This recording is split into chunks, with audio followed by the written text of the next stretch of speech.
తో పాటు వేలాది మంది కార్యకర్తలు అనేక మంది ప్రజా ప్రతినిధులు ఈ రోజు బీఆర్ఎస్ పార్టీలో కేసీఆర్ గారి సమక్షంలో చేరుస్తున్న సందర్భంగా పెద్దలు జీవన్ రెడ్డి గారికి గౌరవనీయులు బీఆర్ఎస్ పార్టీ అధినేత కేసీఆర్ గారు కండువా కప్పి వారిని పార్టీలోకి ఆహ్వానించవలసిందిగా కోరుతా ఉన్నాను।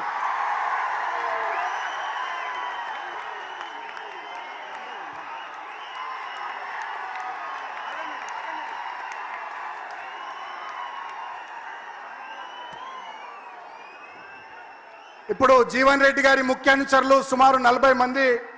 వారికి జీవన్ రెడ్డి గారితో పాటు జగిత్యాల పట్టణానికి సంబంధించినటువంటి మున్సిపల్ కావచ్చు అదే విధంగా అర్బన్ రూరల్ మండలాలకు సంబంధించినటువంటి నాయకులు కావచ్చు రాయకల్ సారంగపూర్కు సంబంధించినటువంటి ప్రజా ప్రతినిధులందరూ కూడా కొద్ది మందికి మరి